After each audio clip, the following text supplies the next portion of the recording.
At my grandfather's funeral, my mother whispered that I should step aside for the good of the family. She said my stepfather would run the $750 million company until I was ready. I nodded, smiled, and let them believe I was grieving too hard to fight back. What they didn't know was that Grandpa had prepared me for this moment long before he died. He didn't just leave me his company. He left me the truth. And the moment my stepfather overplayed his hand, I stopped being the obedient daughter and became the owner he never saw coming. My name is Evelyn Harper, and the morning my grandfather's lawyer read his will aloud, I realized grief could coexist with clarity, because while my mother dabbed her eyes dramatically and my stepfather Richard sat stiffly beside her pretending humility, I understood something they didn't yet grasp, which was that Grandpa Samuel hadn't just left me his company out of sentiment, he had done it because he trusted my judgment more than anyone else's, having spent years letting me shadow him. Quietly, while everyone else assumed I was just the polite granddaughter who asked too many questions, and when the number was spoken, $750 million in assets, equity, and controlling interest, my mother's hand tightened on Richard's knee in a way that told me the conversation we'd been circling for months was about to turn aggressive, because before Grandpa was even buried, she insisted that I was too young, too emotional, too inexperienced to run a multinational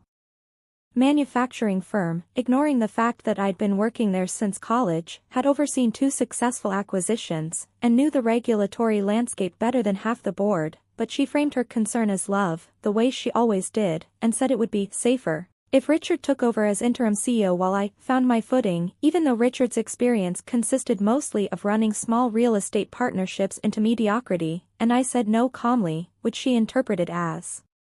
defiance rather than self-respect, and within days she was lobbying the board, crying in private meetings, hinting that I was unstable from grief, and when that didn't work she accused me of being manipulated by Grandpa against my own family, a narrative that only gained traction because people prefer emotional explanations to uncomfortable truths, and under pressure I agreed to a compromise that would later haunt them, appointing Richard as temporary managing director with limited authority.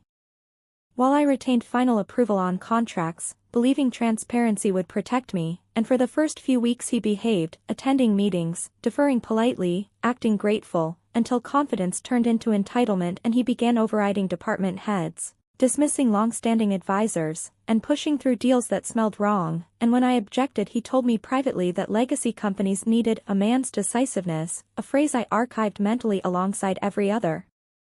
comment he didn't realize was evidence, because Grandpa had taught me that power always exposes itself eventually, and while my mother defended him aggressively at home, insisting I was imagining things and accusing me of jealousy, I quietly commissioned an independent internal audit under my authority as owner, something Richard couldn't block without revealing his overreach, and the findings came back worse than I expected, showing conflicts of interest, undisclosed partnerships, and asset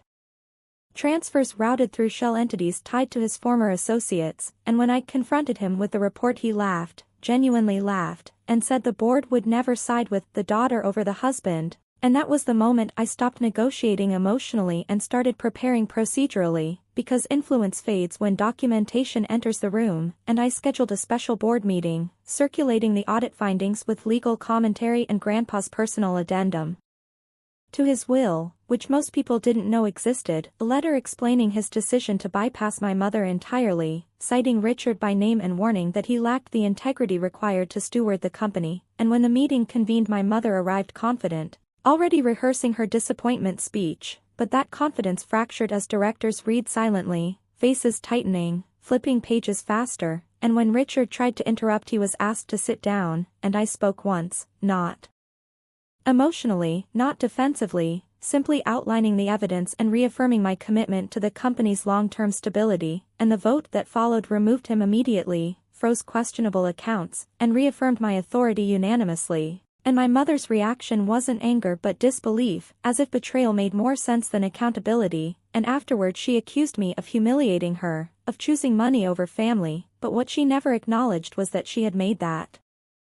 choice first by insisting control mattered more than trust, and in the weeks that followed I worked 18-hour days repairing damage, restoring confidence, and meeting with employees who had been quietly waiting to see if I would lead or fold, and when the company stabilized and markets responded positively, My mother stopped calling, choosing silence over apology, and I accepted that distance without bitterness, because some people only understand consequences when they lose leverage, and